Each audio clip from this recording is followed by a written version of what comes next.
మంచోళ్ళు ఎప్పుడు మంచి మాటలే మాట్లాడాలని గ్యారెంటీ ఏం లేదు. అప్పుడప్పుడు లేకుంటే ఎప్పుడో ఒకసారి పుసుక్కున నోరుజారి చెడ్డ మాటలు మాట్లాడిస్తారు కదా. అట్లనే చెడ్డోళ్ళు కూడా అప్పుడప్పుడు బై మిస్టేక్ మంచి మాటలు చెప్పేస్తుంటారు. అంటే ఈడ నేను ఇప్పుడు ఏమి మంచోళ్ళు చెడ్డోళ్ళ గురించి మాట్లాడతలేను, మంచి మాట గురించి చెడ్డ మాట గురించి మాట్లాడుతున్నా అంతే. ఇది చూసినాక మీకే క్లారిటీ వస్తుంది చూడండి. చంద్రబాబు నాయుడు సార్ తువ్వలకు వచ్చిండమ్మా. ఇన్ని రోజుల సంధి ఏమో అనుకున్నాం కానీ ఇక ఇప్పుడు పురాగా మారిపోయిండు. రాష్ట్రంలో కాంగ్రెస్ రాజ్యం చంద్రబాబు రాజ్యం ఈ రెండు రాజ్యాలు వద్దు, మీరు బాగుపడాలంటే మీ బతుకులు మారాలంటే కొత్తగా రామరాజ్యం రావాలంటున్నాడు. ఇది ఎంత మంచి ముచ్చట. ఏ రాజకీయ నాయకుడైనా పదవులు నాకే దక్కాలి, అందరు నా వెనుకనే ఉండాలి అని అనుకుంటాడు. కానీ చంద్రబాబు సార్ అట్లా కాదు. నా పరిపాలనతోని రాష్ట్ర ప్రజలకు ఒరిగేది ఏముండదు, 9 ఏళ్ల పాటు ఒరిగింది కూడా ఏం లేదు, ఇప్పుడు ఉంటే కూడా న్యాయంగా ఉండదు. కాబట్టి ఆంధ్రప్రదేశ్ ప్రజలు తర్వాతి తెలంగాణ ప్రజలు అందరూ 10 కాలాల పాటు చల్లగా బతకాలంటే రామరాజ్యం రావాలే అంటున్నాడు. కరెక్టే కదా. అయితే సమస్త జనం వినవలసిన ముచ్చట్నే ఇది. మీకు చంద్రబాబు సార్ మీద ఏమన్నా ప్రేమ అభిమానం ఉంటే దయచేసి ఆయన మాటను మన్నించి రామరాజ్యం తెచ్చుకునే ప్రయత్నం చేయండి. మాకు కూడా అవకాశం ఇయ్యండి కాంగ్రెస్ పార్టీ వాళ్ళు తెలుగుదేశం పార్టీ వాళ్ళు వస్తారు, అయినా వీటిని పట్టించుకోవద్దని మనవి. మీరు ఎప్పుడన్నా దయ్యాలు దావత్ చేసుకునే అన్న మాట విన్నారా? ఈయనేముంటారు తీ, కానీ చూసిండ్రా అగో దయ్యాలు వీళ్ళకేడ దొరికినాయి, అవి వీళ్ళు ఎప్పుడు దావత్ చేసుకోగా షూటింగ్ పట్టుకొచ్చిండ్రు అని అనుకోవద్దు. మీకు ఒక దావత్ అయితే చూపిస్తున్నాము, గా దావత్ చూడుండ్రి, అది చూసినాక చెప్పుర్రి నేను చెప్పిన మాట నిజమా కాదా అని. దేశం ఆగమాగమయ్యి కాలి తగలబడిపోతుందిరా అంటే తాగి తందనాలు ఆడుకుంటా ఎంజాయ్ చేస్తున్నారు ఉత్తరప్రదేశ్ లో అఖిలేష్ పార్టీ లీడర్లు. ముజాఫర్ నగర్ లో ఒక్కరు కాదు ఇద్దరు కాదు 24 మంది చిన్న పిల్లలు సలికి గడ్డగట్టి చచ్చిపోయిర్రు. ఇన్న మనకే అయ్యో పాపం అనిపిస్తుంది కదా. మరెంబడే ఈ ముచ్చట తెలుసుకున్న సర్కారు వాళ్ళు ఏం చెయ్యాలి? అయ్యో గింత ఘోరం అయిపాయే, ఎట్లయింది ఏం కథ, మరి మన సాయం చెయ్యాలనా, అలా తక్లీఫ్ ఏందో తీర్చాలనా అని ఏర్పాట్లు చెయ్యాలి. కానీ ఉత్తరప్రదేశ్ ముఖ్యమంత్రి అఖిలేష్ యాదవ్ ఆయన పార్టీ మంత్రులు ఏం చేసిండ్రో ఒక్కపారు చూడుర్రి. ఇట్లా బట్ట పేల్కలు కట్టుకొని ఎగిరిదుంకే ప్రోగ్రామ్ లో కూర్చొని ఎంజాయ్ చేస్తుర్రు. అల్లాడ పెయ్యంతా చూపించుకుంటా డాన్సులు చేస్తుంటే వీళ్ళు సొల్లు గార్చుకుంటా కుర్చీలల్లా మహారాజుల లెక్క కూర్చొని పీక్క తిని లోపుకదా అవుతున్నారు. గీ దావత్ చేసుకోనికి ₹1 కోటి శాంక్షన్ కూడా చేపించిర్రంట ఇల్లే. మనుషులేనా ఇల్లు ఇంకేమన్నానా? కావురం బట్టిన వేషాలు కాకపోతే ఏందిది?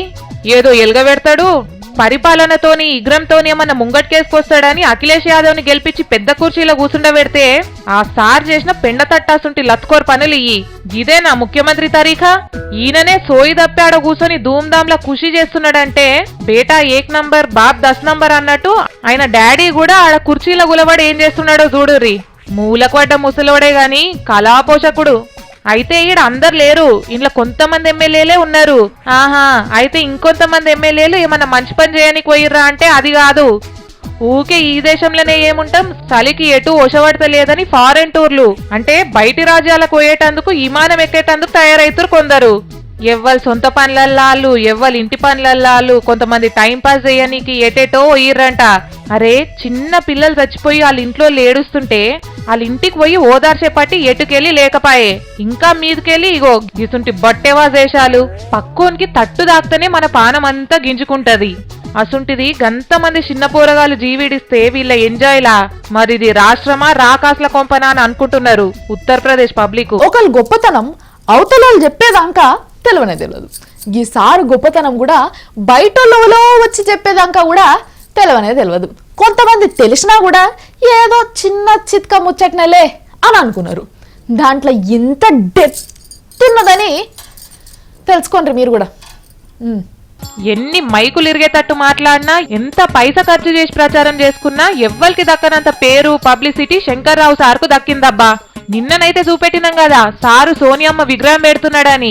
ఆ ముచ్చటను మన రాష్ట్రంలో ఉన్న టీవీలోళ్ళు పేపరోళ్ళు లైట్ తీసుకున్నారు గాని ప్రపంచం మొత్తంలోనే పెద్దదైన BBC వార్తలోళ్లకు ఈ ముచ్చట ఇచ్చంతరం అనిపించిందంట.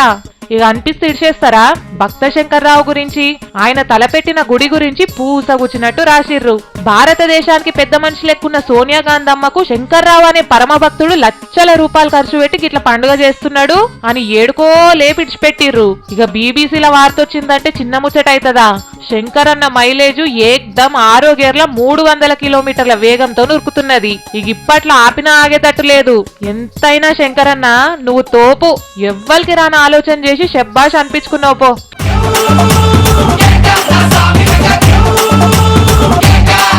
కోడిని చూడంగానే దాంతో మంచి వంటక తినే రకరకాల వంటలు యాదకొస్తాయి ఒక్కొక్కరికి కదా.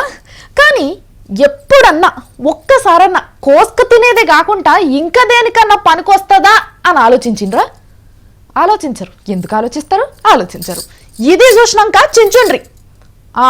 నాకు తెలుసులే, మీరు చించుతారో చించరో, ఐ నో, కేర్ నో డబ్బులు నో.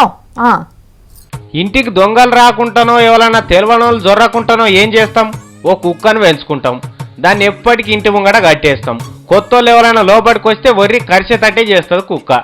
ఇప్పటిదాకా ఇటువంటి ముచ్చట్లు ప్రపంచం అంతా చూసినాం కదా. కానీ మెదక్ జిల్లా ఆందోళన మండలం జోగిపేటకు పోదాం రాండ్రి. ఆడొక్కరు కుక్కకు బదులు ఏం పెంచుకుంటున్నారో చూపిస్తాం. ఇంటికి ఎవ్వరు రాకుండా కోడి పుంజును పెంచుకుంటున్నారు. గమ్మతి లేదు ముచ్చట చెప్తుంటే.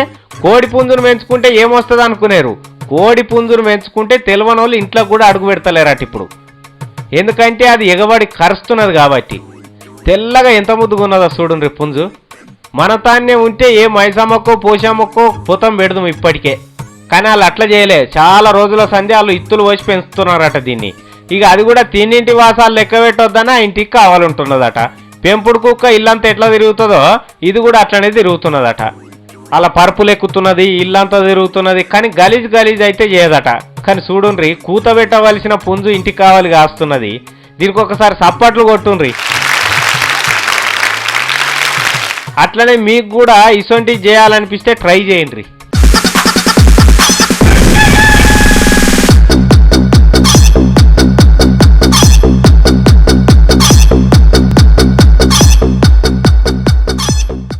మంచు దుప్పటేసింది, మంచు దుప్పటేసింది అని అంటారు కదా మన తాన. కానీ బయట దేశంలో మంచు దుప్పటేసుడు కాదు, బరఫే పరుపు వర్షేసిందంట. గట్లయింది కథ. రోడ్లు కనబడకుండా కిలోమీటర్ మందం గడ్డ కట్టిపోయిందంట మంచు. మీరు కూడా ఒక్కసారి చూసి రాపోండ్రి. నిన్నయాల జర మన దిక్కు చలి తక్కువనే లేదు, తమా మున్పటికంటే జర తక్కువనే అయితే ఉన్నది. కానీ అమెరికాలో ఎట్లున్నదో ఎరికేనా? పెయ్యి మీద అంగి లేకుండా 3 నిమిషాలు బయట నిలబడితే చాలు మనం కూడా మంచుగడ్డ లెక్కనే అవుతామట. గంత చలి ఉన్నదాడ. మొత్తం అమెరికానే గజ గజ గజ గజ గజ వణుకుతున్నదట. 10-15 రోజుల సంధి మంచు గురుస్తూనే ఉన్నదట. ఆడ ఇంత ఇంత ఇల్లంత ఎత్తు వేరకపోతున్నదట మంచు. పారలు గడపారాలు పెట్టి అవతలికి ఎత్తిపోయేవలసి వస్తున్నది. రోడ్ల మీద పోతుంటే కార్లు బస్సులు జారిపోయి టక్కాలు రైతున్నాయి. జనమంతా ఆగమాగమవుతున్నారు. ఇక ఆడ చలి ముచ్చట చెప్పాలంటే ఒకటి చూపిస్తాం, దాన్ని చూసి అర్థం చేసుకోండి మీరే. ఇగో ఈడ ఒక కోడిగుడ్డు కొట్టి గిన్నెల పోస్తే 5 సెకండ్లల్లా 5 అంటే 5 లెక్క పెట్టే వరకల్లా గడ్డ కట్టిపోతున్నా చూడుండ్రి.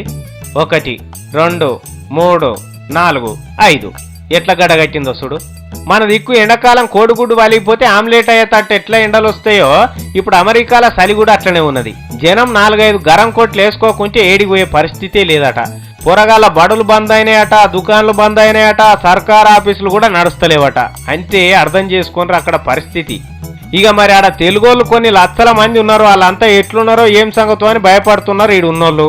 ఇగో ఆడెన్నో దూరం రాజ్యాన్ని ఉన్నారు కదా, ఆడ మంచిగా లేదట. మరి గాలివాన జర ఇసార సొప్పును ఉండుండ్రి.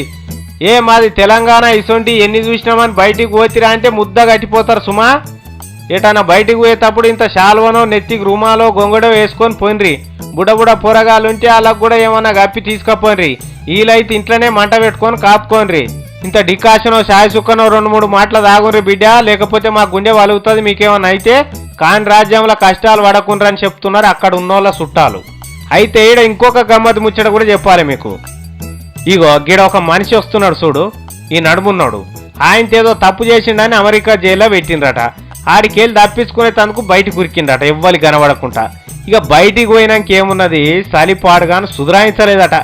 బయటికి పోతే చచ్చిపోతా అని మళ్ళా జైలు కాడు కురుకొచ్చి నిలబడ్డాడట నన్ను లోపటేయిండ్రని. ఇగో గిట్లున్నది ఆడ పరిస్థితి. ఇక అర్థం చేసుకోండి. మక్క బుట్టలంటే అందరు చూసే ఉంటారు కదా.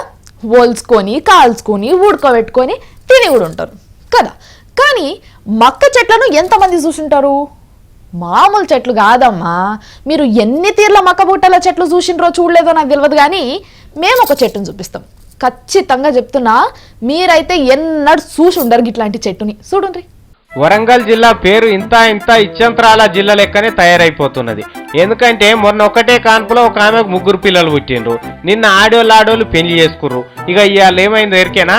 ఒక్క మొక్కజొన్న కర్రకు ఎన్ని కంకులు కాస్తాయి? ఒక్క చెట్టుకు ఒక కంకి మొలుస్తుంది. ఇంకోటి తాలు కంకి మొలుస్తుంది, కానీ అది మొలిసినా ఒకటే మొలవకున్న ఒకటే. ఇటువంటి మస్తుగా చూసినాం. కానీ అదే వరంగల్ జిల్లా నర్సంపేట పక్క పొంటున్న చెన్నపేట మండలం కోనాపురం అనే ఊళ్ళే ఒక ఆయన పెరట్ల మొక్కజొన్న పెట్టిండట 1 ఎకరం అంతా. అలా పినాకిల్ కంపెనీ ఇత్తులను తీసుకొచ్చి వేసిండట. వేస్తే ఒక మొక్కజొన్న చెట్టుకు ఒక్క కంకి పెట్టాలనా?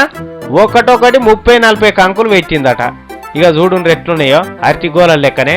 అయితే అన్ని చెట్లు ఇట్లా మొలవలే మరి. అలా కొన్నిటికి మాత్రమే ఇట్లా ఇంతగా ఎక్కువ కంకులు పుట్టినాయి. ఇది గమ్మత్తున్నదని జనం ఎగబడి చూస్తున్నారు. మీరు కూడా ఈనుండ్రి, ఆ మొక్కజొన్న చేనేసిన రైతు ఏమంటున్నాడో. పినాకిల్ కంపెనీకి చెందిన ఒక 4-5 కర్రలు, ఒకటి 50 పీసులు వేసింది, ఇంకోటి 40 వేసింది, ఒకటి 7-8 పీసులతో ఉన్నది. చూసిండ్రా ఇసొంటి చెట్లనేనాడన్నా? బమ్మంగారు చెప్పిన మాటలే యాదకొస్తాయి ఇసొంటి జరిగినప్పుడల్లా. ఇక ముందు ఇంకేముంటాయో ఈ వరంగల్ జిల్లాల.